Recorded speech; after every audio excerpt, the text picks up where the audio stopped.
হৈমন্তিকা পর্ব 18 লিখেছেন ঈশানুর তাসমিয়া মীরা।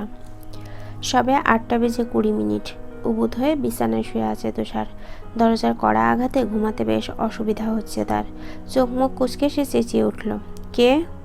ওপাশ থেকে হেনার কণ্ঠস্বর ভেসে আসলো, আমি। দরজা খোলা আছে, আসো। অনুমতি পেয়ে দরজা ঠেলে ভেতরে প্রবেশ করলেন হেনা। বিছানায় ছেলের মাথার কাছে এসে বসলেন। আলতোভাবে চুলে হাত বোলাতে ঘুমু ঘুমু চোখে একবার মায়ের দিকে তাকালো তুষার। পরপরই আবারও চোখ মুদে জোড়ালো গলায় বলল, এত সকাল সকাল বিরক্ত করতে চলে এলে? আমার ঘুম এখনো ফুরায়নি। তুষারের কান মুলে দিলেন হেনা। কৃত্রিম রাগ দেখিয়ে বললেন, ফুরাতে হবে না, কটা বাজে দেখেছিস? এখনো তোর এত সকাল মনে হচ্ছে? বাইরে তাকাতো একবার। তুষার পাত্তা দিল না মায়ের বকাবকিতে। হেনার কোলে মাথা রাখলো। আর একটু ঘুমাবো, ডেকো না তো। হেনা মৃদু হাসলেন। আধ ঘুমন্ত তুষারের গা টেনে বললেন, এত পাজি হয়ে গেছিস? সারাদিন শুধু পাজলামি আর ফাজলামি। তোর বউ যে তোকে কিভাবে সামলাবে? আমার বউ তো হৈমন্তিকাই হবে মা, উনি আমাকে ঠিক সামলে নেবেন। বিস্তর হেসে আওড়ালো সে। হেনা চুপ হয়ে গেলেন। ক্ষীণ গম্ভীর হলো তার পুরো মুখশ্রী। সুগভীর দীর্ঘশ্বাস ফেলে বললেন, উঠে পড় তুষার, তোর বাবা তোকে ডেকেছিলেন। অফিসের কি যেন কাজ আছে। অফিসের কাজে আমার কি কাজ? আমি কি জানি? তুই কে দেখে আয় যা। তুষার অল্প বিরক্ত হলো। রোষপূর্ণ ভাবভঙ্গি নিয়ে বিছানা ছেড়ে উঠে দাঁড়ালো। কাবার থেকে টি শার্ট নিতে গিয়ে বারান্দায় চোখ যেতেই ভুরু কুঁচকে গেল তার। কপালে বলি রেখাগুলো স্পষ্ট হয়ে এলো। বিল্ডিং এর সামনে বড়সড় একটা ট্রাক দাঁড় করানো। এত সকাল সকাল এই ট্রাক এখানে কেন? প্রশ্নবিদ্ধ নয়নে হেনার দিকে চেয়ে জিজ্ঞাসা করলো তুষার। গেটের সামনে এই একটা ট্রাক কিসের মা? হেনা যেন চমকে উঠলেন। থতমত গলায় বললেন, পাশের বিল্ডিং এর হবে হয়তো। পাশের বিল্ডিং এর ট্রাক আমাদের বিল্ডিং এর সামনে দাঁড় করানো কেন? সন্দিহান গলায় প্রশ্ন ছুড়ল সে। হেনা আগের চেয়েও বেশি চমকালেন এবার। হক চকিয়ে গেলেন। নড়বড়ে গলায় উত্তর দিলেন, আমি কিভাবে জানবো? আর তুই বা এত প্রশ্ন করছিস কেন? দেরি হলে আবার তোর বাবা বকবে। তাড়াতাড়ি তৈরি হ, যা। অবাধ্যের ন্যায় তুষার তবুও কিছুক্ষণ ঠায় দাঁড়িয়ে রইল। মায়ের ভড়কে যাওয়া অভিব্যক্তির মানে কোনোভাবেই ঠাউর করতে পারল না। অতপর তোয়ালে নিয়ে ফ্রেশ হতে চলে গেলেন ওয়াশরুমে। সকাল থেকেই দৌড়ঝোড় চলছে হৈমন্তীর ফ্ল্যাটে। আজকে তারা অন্য জায়গায় স্থানান্তর হবে। একে একে রুমের আসবাবপত্র সব ট্রাকের ভেতর নেওয়া হচ্ছে। হৈমন্তী আর হেমন্ত একটু অলসভাবে কাজ করলেও আশরাফ সাহেবকে বেশ প্রফুল্ল দেখাচ্ছে। তিনি বারবার তাগাদা দিচ্ছেন দ্রুত জিনিস নিয়ে গাড়িতে উঠতে। এই তৈমুর ভবন থেকে যত তাড়াতাড়ি বিদায় হতে পারেন ততই তার জন্য ভালো। নয়তো কেমন গলার কাটা আটকে যাওয়ার মতো অনুভূতি হচ্ছে তার। বিদায় বেলায় হৈমন্তী উদাস মনে বারান্দায় এলো একবার। আলতো হাতে রেলিং ছিল। স্থির দৃষ্টিতে দেখে নিল বাগানের মধ্যখানের বেঞ্চটা, যে বেঞ্চে প্রথম শুয়ে থাকতে দেখেছিল তুষারকে। মুক্ত বাতাসে প্রাণ ভরে নিঃশ্বাস নিল। হয়তো আর কখনো এই চিরচেনা ফ্ল্যাটের এই চিরচেনা বারান্দায় আসা হবে না তার। রাতে বারান্দায় দাঁড়ালে কারো মৃদু কথার ধাক্কায় বিরক্ত হতে হবে না। কেউ আর আসবে না বিরক্ত করতে, কেউ না। আপনার মাঝেই রাবেয়ার হাঁক শোনা গেল, হৈমন্তী, বারান্দায় বোধহয় আরো দুটো ফুলের টব আছে, নিয়ে আয় তো। আর জলদি আয়, এখনই চলে যাব আমরা।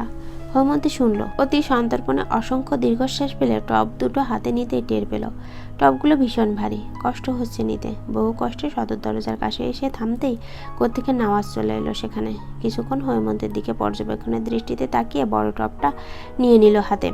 তৎক্ষণাৎ বাধা দিয়ে হৈমন্তী বলল, আমি পারবো নওয়াজ ভাইয়া, আপনাকে কষ্ট করতে হবে না। নওয়াজ মৃদু হাসলো, সমস্যা নেই, এবার চলো, আঙ্কেল বকাবকি করছেন। হেমন্ত আর কিছু বলল না। সিঁড়ি দিয়ে নামার সময় কি দারুণ পীড়াদায়ক অনুভূতি হচ্ছিল তার। বাইরে আসতেই বারবার এদিক ওদিক তাকাচ্ছিলেন সে, এক পলক তুষারকে দেখতে, একটুখানির জন্য।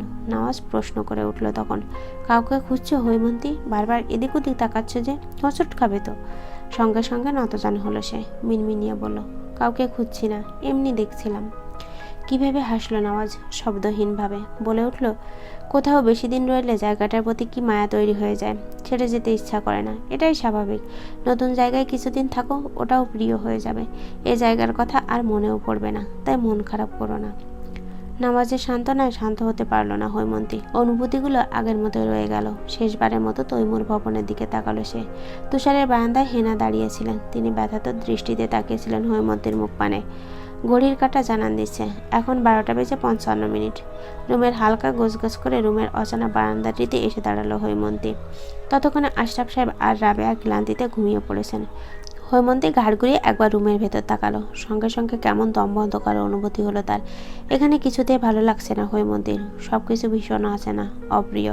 রুমের দেওয়ালগুলো যেন হৈমন্তীকে চিৎকার করে বলছে, আমরা তোমার জন্য নই হৈমন্তী, আমরা তোমার জন্য বড্ড অপরিচিত। হৈমন্তী ঘন ঘন শ্বাস নিল। মুদে আসার চোখ জোড়া নবস্থলে নিক্ষেপ করলো। হেমন্ত তার পাশেই দাঁড়িয়েছিল। মোবাইলে কি যেন করছিল সে। হঠাৎ উঁচু গলায় বলল, আপু দেখো দেখো, ওইটা তুষার ভাইয়া না? তুষার নামটা কর্ণঘরে প্রবেশ করতেই তড়িৎ গতিতে চোখ মেলে তাকালো হৈমন্তী। হেমন্তর ইশারাকৃত জায়গায় তাকাতেই ল্যাম্পপোস্টের আধো আলোয় তুষারের ক্ষীণ মুখ স্পষ্ট দেখতে পেল। তুষার দাঁড়িয়ে আছে মাথা নিচু করে। হেমন্ত আবার বলল, বলো না আপু, ওইটা তুষার ভাইয়া না? হৈমন্তের বিশ্বাস হচ্ছে না, তবুও মানতে হবে, কেননা ওটা তুষারই। জিভ দিয়ে ঠোঁট ভিজিয়ে উত্তরে শুধু এটুকু বলল সে, তুই এখানেই দাঁড়া হেমন্ত, আমি দেখে আসছি ও কেন এসেছে। হৈমন্তী আর দাঁড়ালো না। গায়ে ওড়না জড়িয়ে জোড়া পায়ে চলে গেল বিল্ডিংয়ের বাহিরে। এই বিল্ডিংয়ে দারোয়ান নেই, তাই বেশি অসুবিধা হলো না। ধীর পায়ে তুষারের মুখোমুখি দাঁড়ালো সে।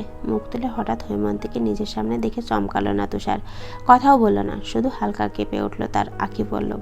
শ্বাস ফেলে হৈমন্তী প্রথমে প্রশ্ন ছুড়ল, আপনি এখানে কি করছেন তুষার? তুষার জবাবহীন। বাদামি মণিজোড়া নিমেষহীন দেখছে তাকে। হৈমন্তী আবার প্রশ্ন করলো, কথা বলছেন না কেন তুষার? আপনি আমার বাসার ঠিকানা কোথায় পেয়েছেন? জবাবে তুষার শুধু শীতল গলায় জিজ্ঞাসা করলো, আমাকে না বলে চলে এলেন কেন হৈমন্তিকা? যেন ঝড়ের পূর্বাভাস এই শীতল গলা। হৈমন্তী কেঁপে কেঁপে উঠল। জবাব দিতে পারল না। সরব নিজের বাহুতে সূক্ষ্ম ব্যথার আভাস পেতেই অল্প চেঁচিয়ে বিড়বিড়িয়ে উঠল, উফ মশা। পরপরই আবারও গুটি কয়েক কামড়ের আভাস পেল পায়ে। বিরক্ত হয়ে তুষারকে জিজ্ঞেস করল, আপনি শুধু শুধু এই মশার মাঝে দাঁড়িয়ে আছেন কেন তুষার? চলে যান। তুষার দুর্বদ্ধ হাসল। আমার প্রণয়ের দৃঢ়তা মশারাও জানে হৈমন্তিকা, শুধু আপনিই বুঝলেন না। তুষারের এরূপ কথায় প্রতিবারই ভয়ঙ্কর নীরবতায় চুপ হয়ে যায় হৈমন্তী। এবারও তাই। তবে তুষারের হাতের দিকে নজর যেতেই বিমূঢ় দৃষ্টিতে তাকায় সে। উন্মুক্ত ফর্সা হাত দুটি বিন্দু বিন্দু রক্তলালে শোভিত। গলায়ও আছে। বিশেষ করে থুতনির মাঝ বরাবর মশার কামড়টি একটু বেশি নজর কাড়ল তার। থমকে যাওয়া কণ্ঠে আনমনে বলে উঠল, থুতনিতেও কামড় দিয়েছে? দাঁত দিয়ে নিজের নিচের অধর কামড়ে ধরল তুষার। হৈমন্তীর মতো করেই বলল, মেয়ে মশাগুলো বড্ড বেয়াদব হৈমন্তিকা। আমার ঠোঁটে কামড়াতেও চেয়েছিল, কিন্তু সেখানেতেও শুধু আপনারই অধিকার, তাই দেইনি। রেগে গিয়ে তাই আমার থুতনি কামড়ে চলে গেল। আকস্মিক এরূপ কথায় খুক খুক করে কেসে উঠল হৈমন্তী। অস্বস্তিতে এদিক ওদিক তাকাতে লাগলো। দুর্বল কণ্ঠকে জোরপূর্বক কঠিন করে বলল, চলে যান তুষার। ওপাশ থেকে শিখত উত্তর, আপনাকে একটু দেখতে এসেছিলাম হৈমন্তিকা, মন ভরেনি। আর একটু দেখি, তারপর চলে যাব। চলবে। বাকি পর্বগুলোর জন্য চ্যানেলেই চোখ রাখুন।